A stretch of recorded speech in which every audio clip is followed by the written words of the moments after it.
हमारे साथ बातचीत करने के लिए कृषि राज्य मंत्री कैलाश चौधरी।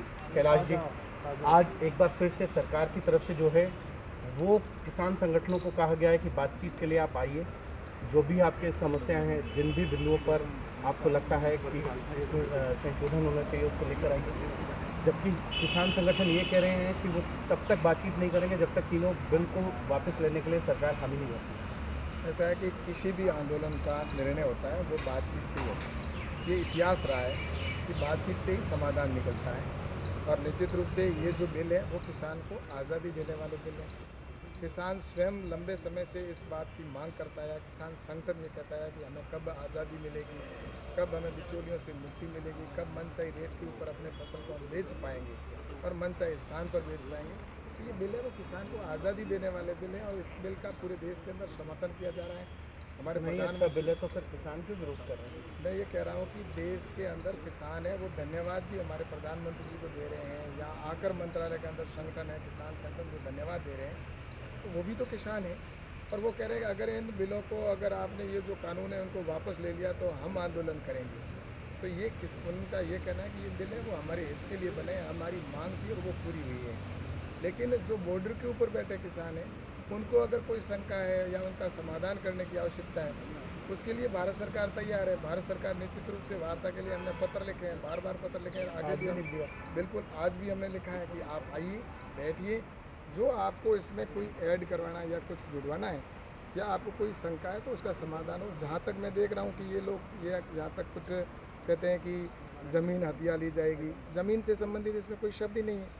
जो भी करार होगा वो सिर्फ फसल का करार होगा, फिर किस बात की शंका है। दूसरा, मंडी परिधि से बाहर बेचने का है, तो इसमें कोई ऐसा विषय नहीं है। और कुछ जो था उनको अगर कोर्ट के विषय को लेकर भी विषय था कि एसडीएम के पास में सुनवाई न होकर कोर्ट के अंदर हो, सिविल कोर्ट के अंदर हो, तो इसके लिए भी हमने लिखित में दिया है कि अगर आप वार्ता करेंगे, टेबल पर बैठेंगे, तो इसके ऊपर भी ये रास्ता निकलेगा कि हम हो सकता है आने वाले समय के अंदर ये तय हो जाए इस वार्ता के अंदर। ये सिविल कोर्ट के अंदर भी जा सकते हैं और एसडीएम कार्यालय में जाए। नहीं नहीं कैलाश जी, लेकिन एक महीने, लगभग एक महीने के करीब हो गया, अब किसान जो है वो धरने पे बैठे हुए हैं। सरकार बार बार कह रही है बातचीत से समाधान निकलेगा। 6 राउंड की बातचीत हो चुकी है, खुद गृह मंत्री अमित शाह ने बातचीत की थी, लेकिन समाधान तो निकला नहीं है। किसान जो है वो ये कह रहे हैं कि हम तो जब तक बिल वापस नहीं होगा तब तक जो है अपने आंदोलन को वापस नहीं लेंगे। सरकार कह रही है कि हम बिल वापस नहीं लेने वाले, जो संशोधन आपने माने हैं उस पर वो राजी नहीं है, तो रास्ता कैसे निकलेगा? मुझे ये बताइए कि जो किसान इस बिल का समर्थन कर रहे हैं वो किसान नहीं है क्या? वो भी तो किसान है। वो कह रहे हैं समाधान कैसे निकलेगा? हाँ, समाधान मैंने कहा कि इसका रास्ता है बातचीत से निकलेगा। और जो बॉर्डर के ऊपर किसान बैठे हैं उनसे भी मेरा आग्रह है कि जो किसान भाई इसका समर्थन कर रहे हैं उनकी बात को भी समझें और आपकी बात को भी भारत सरकार समझने के लिए तैयार खड़ी है और बैठ कर ही निर्णय निकल सकता है। क्योंकि कुछ लोग हैं वो राजनीतिक रोटियां सेकना चाह रहे हैं, विपक्ष है वो किसान के कंधे पर बंदूक रखकर अपनी राजनीति को चमकाना चाह रहे हैं, लेकिन वो इसमें सफल नहीं हो पाएंगे, ऐसा हमें पूरा भरोसा है। क्योंकि बॉर्डर के ऊपर जो किसान है वो इस बात को अब समझ चुका है। जिस तरह से आज का नाटक अपन देख रहे हैं और जगह जगह पर जिस तरह से प्रदर्शन करके और जो राजनीतिक लोग हैं वो इसको आग में घी झोंकने का काम कर रहे हैं, लेकिन किसानों से मेरा यही आग्रह है कि उनको ऐसा नहीं हो कि आपके कंधे पर रखकर वो अपनी राजनीतिक रोटियाँ सेक लें। इसलिए किसान भाइयों से आग्रह है कि आइए, बैठिए और बैठकर ही हम इसका समाधान निकाल सकते। राहुल गांधी कांग्रेस के बड़े नेता हैं, वो आज राष्ट्रपति से मुलाकात की। उन्होंने कहा कि जो किसानों की बात कर रहे हैं, जो भी सरकार के खिलाफ कोई भी बात करता है उसको सरकार देशद्रोही बता देती है। बीजेपी की तरफ से देशद्रोही दिया जाता है। ये कहा जा रहा है कि खालिस्तानी समर्थक है। आपकी पार्टी की तरफ से बहुत से नेताओं ने कहा, वो ये कह रहे हैं कि सरकार के खिलाफ आवाज़ उठाना गलत है या लोकतंत्र ही खत्म हो गया। आपको कहना है ऐसा है कि राहुल गांधी जी बड़े नेता, ये मानता पूरा देश, और राहुल गांधी जी के बारे में पूरा देश जानता है कि वो किस समय कौन सी बात कह रहे हैं, क्या कह रहे हैं। लेकिन इस समय जो उन्होंने बात की है कि किसानों के साथ में जो बात कर रहे हैं कि हम किसान के समर्थन में खड़े हैं, मैं उनसे ये कहना चाहता हूँ कि उस समय जब वो उन्होंने घोषणा पत्र में लिखा था उस समय यही ध्यान नहीं रहा उनको। वो आकर कह दें कि देश की जनता के सामने कि उस समय हमने जो घोषणा पत्र में लिखा था वो असत्य लिखा था। हम जनता के साथ में उस समय धोखा कर रहे थे, किसान के साथ में उस समय गलत बोल रहे थे और आज हम सत्य हैं। वो तो ये कह रहे हैं कि जो हमने किया था उसकी सज़ा हम भुगत रहे हैं, और आपने तो इन्हीं चीज़ों का विरोध किया था, आज आप इसको ला रहे हैं।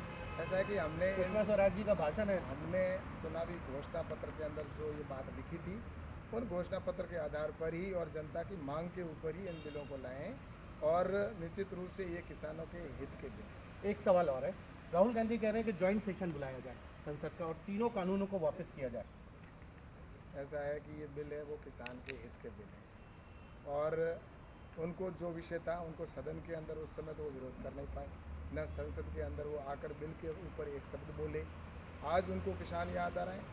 मैं तो ये कह रहा हूँ कि किसानों के हित के बिल हैं और राहुल गांधी जी जिस तरह से इसमें ये कह रहे हैं कि वहाँ पर नक्सलवादी या माओवादी की बात कर रहे हैं या खालिस्तान के लोगों की बात कर रहे हैं, मैं उनसे ये कहना चाहता हूँ कि आज जो वहाँ पर सारे किसान हैं वो किसान इसको लेकर वहाँ पर जो सबके बारे में हमने नहीं कहा। हम ये कह रहे हैं कि कुछ ऐसे लोग हैं जो इस बात को तूल देना चाहते हैं या वहाँ जाकर अपनी राजनीति चमकाना चाहते हैं, लेकिन मैं सोचता हूँ कि देश का किसान जो वहाँ पर बॉर्डर के ऊपर भी बैठा है वो भी इस बात को समझ रहा है और देश का किसान है वो भी इस बिल का समर्थन कर रहा है। तो निश्चित रूप से बातचीत से ही हल निकलेगा। ये राजनीतिक लोग हैं जो अपनी राजनीति चमकाने का प्रयास कर रहे हैं। कल प्रधानमंत्री जो है 18 करोड़ की धनराशि जो है 9 करोड़ किसानों को देने जा रहे हैं किसान सम्मान निधि। कल का दिन ऐतिहासिक दिन है। प्रधानमंत्री जी की जो योजना है जिसमें किसानों को आत्मनिर्भर बनाए, 2022 तक किसान का जो लक्ष्य है किसान की इनकम डबल हो, उसी दृष्टि में उसी को ध्यान में रखते हुए प्रधानमंत्री जी ने एग्रीकल्चर इंफ्रास्ट्रक्चर के ऊपर 1 लाख करोड़ रुपए खर्च करने का तय किया है और किसानों के लिए जो बजट का भी बढ़ाने का प्रावधान किया है कि पहले कृषि का बजट होता था वो सिर्फ 15 या 14 करोड़ 1000 करोड़ रुपए हुआ करता था, लेकिन आज जो कृषि का बजट है वो 1,35,000 करोड़ रुपए है, जिसमें से 75,000 करोड़ रुपए तो डायरेक्ट किसान के खाते में जाते हैं।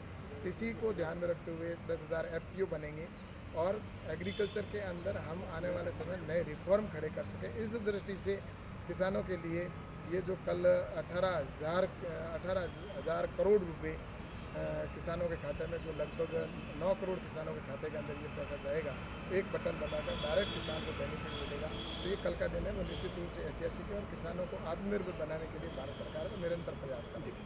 ये थे केंद्रीय कृषि राज्य मंत्री कैलाश चौधरी, जिनका ये कहना है कि कुछ लोग जो है किसान आंदोलन को लेकर राजनीति कर रहे हैं। कैमरामैन संजीव कुमार के साथ हिमांशु मिश्रा।